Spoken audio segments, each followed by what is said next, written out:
Desde los confines de la historia griega, nuestros bien ponderados y casi olvidados filósofos en Diálogos de Plasum.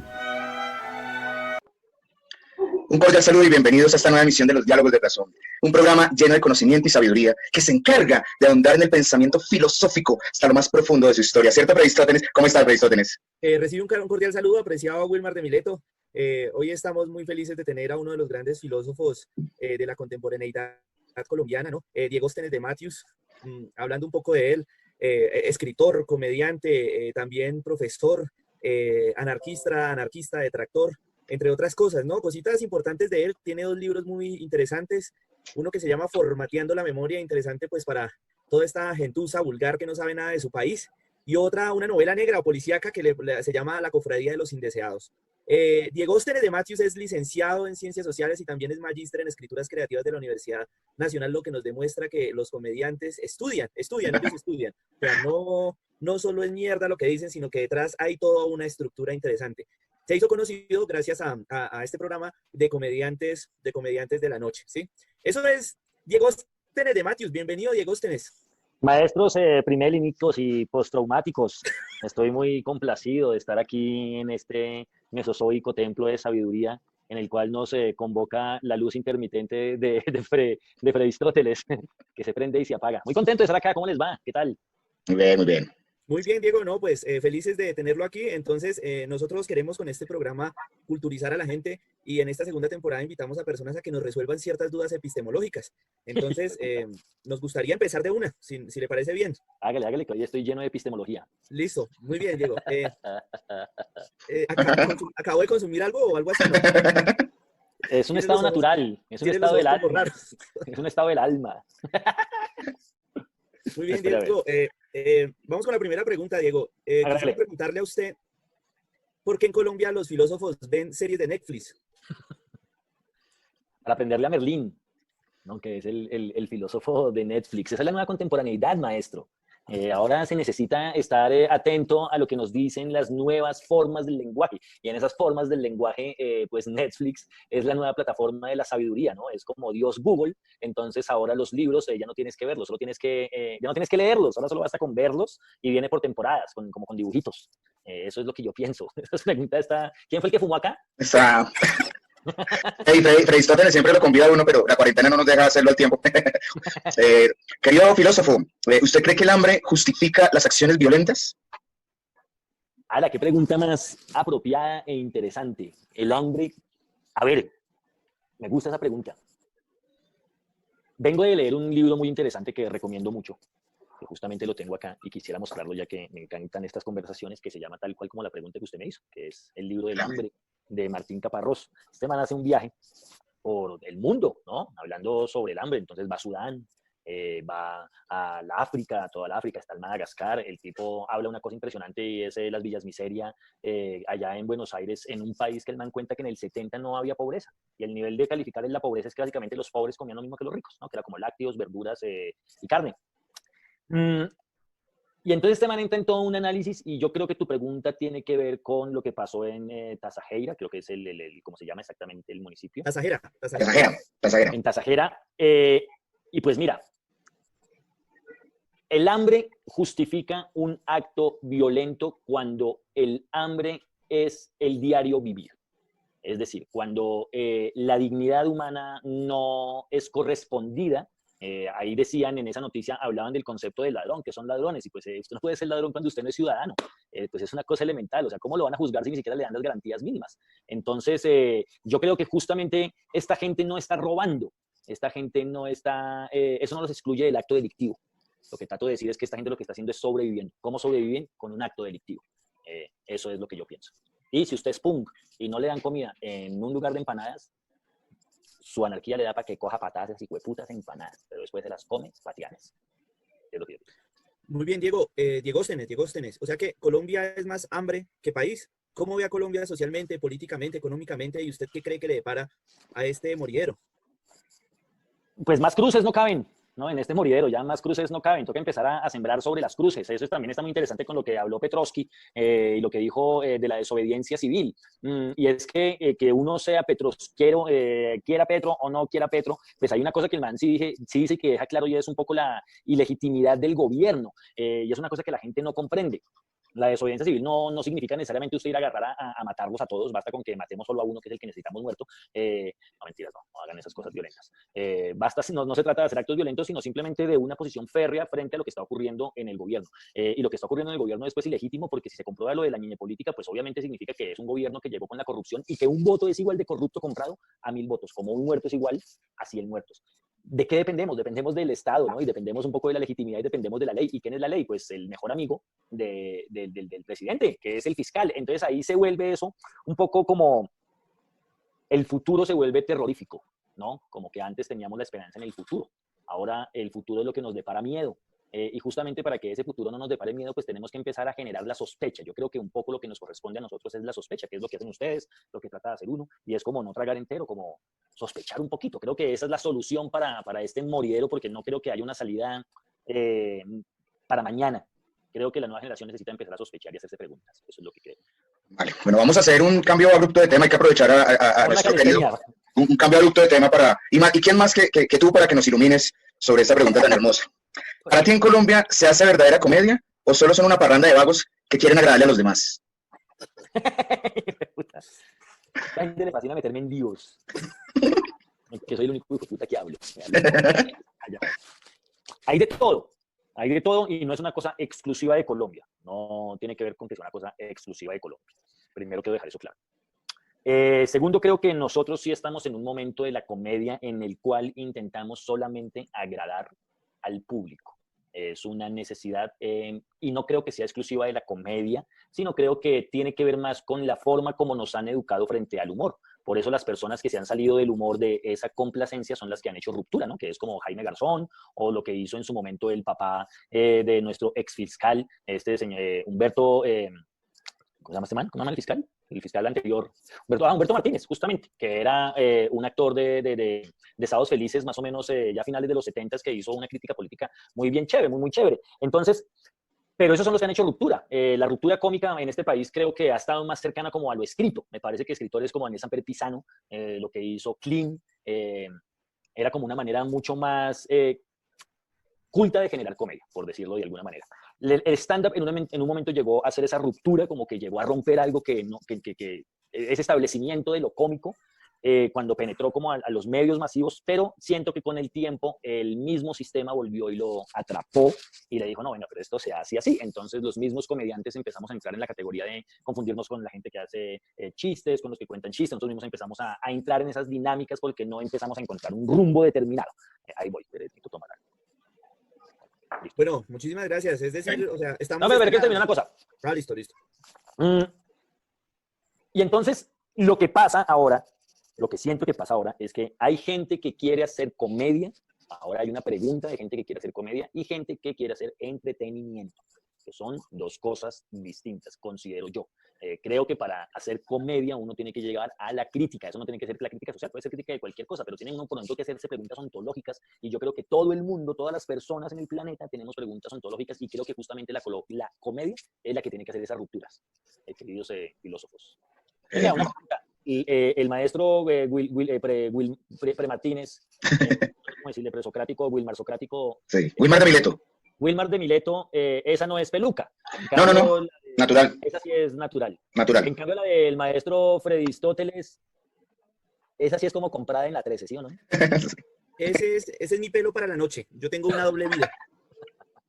De día padre de familia y de noche filósofo. ¿Filósofo? Filósofo.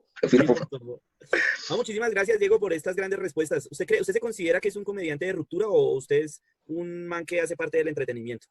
Yo creo que he pasado por eso. Es muy difícil usted hacer ruptura cuando está pues justamente en la boca del entretenimiento, ¿no? Entonces, pues por más de que usted lo intente, pues de todos modos usted, el entorno, lo que le piden, lo que usted escucha, los consejos editoriales, lo llevan a pues usted obviamente a ser parte del entretenimiento, que no está mal. Y eso es una cosa que quiero dejar claro. Usted hace entretenimiento y está chévere que uno haga entretenimiento, porque un canal como RCN o un canal como Caracol o un canal como Comedy Central paga por entretenimiento y usted da entretenimiento. Pero su show privado, su show de teatro, su manera, ahí ya es cuando usted tiene una voz, ustedes lo saben porque ustedes son narradores, uno tiene una voz y esa voz es donde uno tiene que hacer, yo no sé si hago ruptura, yo lo que intento siempre es, siempre he tratado de decir lo que yo pienso y eso es un aprendizaje, es otra cosa que uno tiene que saber de la comedia, ¿no? Uno no va a decir lo que piensa realmente en sus primeras rutinas, no, uno tiene que aprender a decir lo que piensa. Ahora siento que estoy como en un proceso más cercano a eso, pero eso es una evolución y uno tiene que darse cuenta de eso, hay que saber diferenciar. Muy bien, Diego, gracias. Ya le pasó la traba porque ya está como más... Yo soy más... Está suelto, güey, ya. Es lo que es hablar de cosas serias. Una cosa, vamos cambiando de tema. ¿Por qué en Colombia siguen matando líderes sociales a pesar de que se firmaron los diálogos de paz? O sea, ¿por qué no funcionaron los diálogos de paz y por qué no están funcionando los diálogos de Plazún? De Plazún. Los diálogos de Plazún no están funcionando porque no hay una dirección, no hay un director acá, sino pues hay un manicomio en donde cada uno toma la vocería, ¿no? Eso es lo primero. Los otros diálogos de paz pues no funcionan básicamente porque no hay una voluntad. Y eso pues es una realidad. Cuando no hay voluntad, pues no va a funcionar absolutamente nada. Entonces, finalmente, la voluntad del gobierno no está dirigida hacia los diálogos de paz. No les interesa trabajar con la JEP, no les interesa trabajar con la Comisión de la Verdad. Ya sabemos lo que pasó con la memoria histórica. Entonces, pues simplemente es una cadena muy elemental, marica. Y era con la pregunta que hacía ahorita Wilmer de Mileto. Y es lo siguiente. Si usted roba votos, pues ¿cómo va a juzgar a la gente que roba gasolina? Pero además la diferencia es que esta persona es analfabeta, en cambio esta persona pues es el dueño del poder, ¿no? Entonces, si usted deslegitima un proceso de paz siendo la cabeza del gobierno y el Estado, ¿cómo va a pretender que no existan las BACRIM o no existan las personas que van a eliminar a los que eliminan a los líderes sociales? Pues justamente el Estado, al desconocer unos diálogos de paz, pues da vía libre y desconoce, da vía libre justamente al exterminio y desconoce el diálogo. Entonces, pues esas son justamente los peligros del Estado cuando llevan esos mensajes. Por eso es que pues se mata sin impunidad, con impunidad y con balitas. Es que se mata aquí a la gente. Muy bacano lo que dice sobre esto, que con qué autoridad moral alguien que roba votos puede juzgar a otro que roba un camión, ¿no? Con gasolina. Tiene toda la razón, apreciado Diego Óstenes. Y vamos para la penúltima pregunta, que dice así: ¿qué es la aletheia y cómo se puede entender en la sociedad actual colombiana desde una perspectiva social, cultural, religiosa, piscina democrática, chúpeme este, y económica? Bien, dejando de ver a Duque. La única manera de llegar a ese raciocinio cósmico pedagógico eurocentrista del Restrepo es dejando de ver a Duque. Bueno, ¿Está de acuerdo con quitar el programa de las 6 de la tarde a lo presidente? Yo diría que deberíamos enfrentarlo a Suso. No quitarlo, sino cambiarlo de horario y con invitados. Un día que invita a Luis Carlos Vélez, al otro día invita a Julito, y entonces se cuentan anécdotas. El otro día invita a Carlos Vives y cantan juntos. Sí, con un programa de entretenimiento. ¿Su merced detractor de Duque? De tractor, de camión.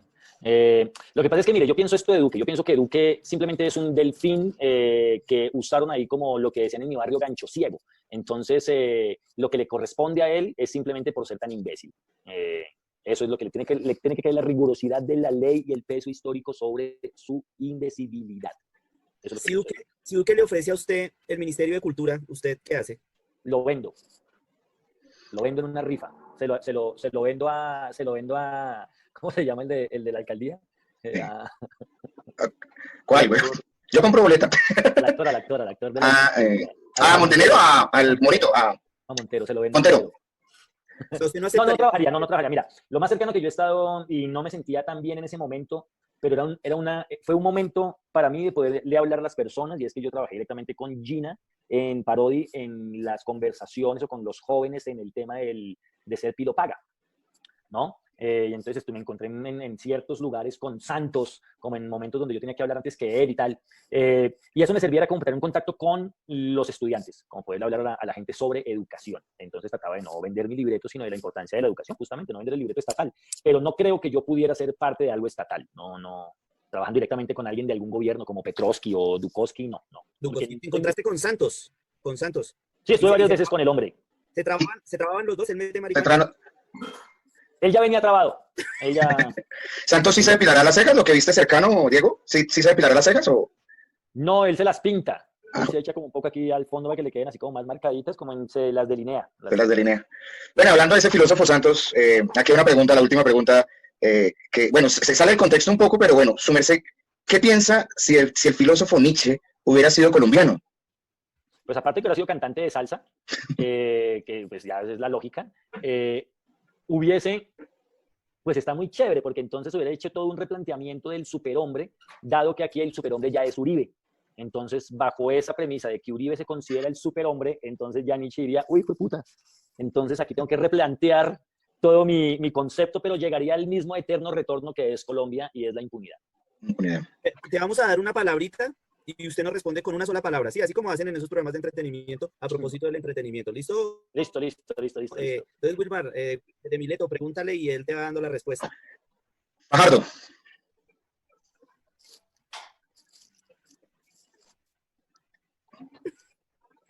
Gelatina. Aristóteles, dale. Uribe.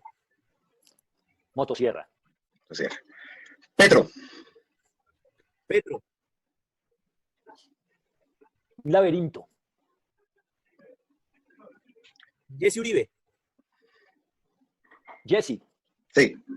Jesse. Ya hice la respuesta. Tengo una última pregunta para Aristóteles, que está en el tintero, muy linda. Esta es muy bonita porque es histórica, queridísimo invitado. Y es, ¿qué significó el Bogotazo como hecho histórico para la clasificación de Millonarios y Santa Fe a la Merconorte? A la Merconorte no, pero para Millonarios sí significó mucho, porque justo en el momento donde el 9 de abril pasó y donde justo ese momento el país llegó a la mierda y se casi destruye, fue justamente el primer placebo que tuvo el pueblo, fue el fútbol. Y justamente en ese momento funcionó algo que era digamos, Di Mayor, que era una vaina pirata, cosa que obviamente ya no sucede en el fútbol colombiano, porque hemos demostrado con creces que el fútbol colombiano, uno, es limpio como Pimentel, y segundo, es claro y concreto. Entonces no va a volver a pasar eso. En ese momento que pasó ese mierdero en la historia de Colombia, y justamente nosotros de Piratas trajimos una mano de gente que les estábamos pagando por fuera de las nóminas en otros lugares. Ahí fue que, por eso fue que llegó Di Stéfano y llegó Pederner acá, porque le estábamos pagando de más, porque como éramos millonarios, estos manes se creían millonarios, y eso nos llevó justamente a hacer ese ballet azul de ese momento. Hoy, azul ya ni es, porque pues ya es medio desteñido. Y ballet, pues marica, el ballet ya es puro ballet de barra. Ahí, Los millos locas. Puro millos locas. Eso. Nunca fui a millos. ¿Diego de Santa Fe? De Santa Fe, qué tristeza, marica. Sí, Santa Fe. Muy de malas en la vida para ser hincha de Santa Fe. Y yo soy hincha de Santa Fe. La esperanza siempre hay latente en los santafereños. Qué bonito hablar de fútbol, del Bogotazo, de Nietzsche, de Freddy, de Pasajera, de la piscina, de todas esas vainas hermosas, el castillo, todos esos temas que hemos tratado el día de hoy. Parece excelente este programa. Digo, Aristóteles, qué bonito. ¿Cómo? Yo pensé que tú estabas en el castillo, justamente. Yo vi ese fondo ahí. Yo sí, me lo prestan por cliente fiel, no mentiras. Es que me hizo tanta falta en la cuarentena que quise imitarlo en mi casa. Aristóteles, qué programa tan agradable.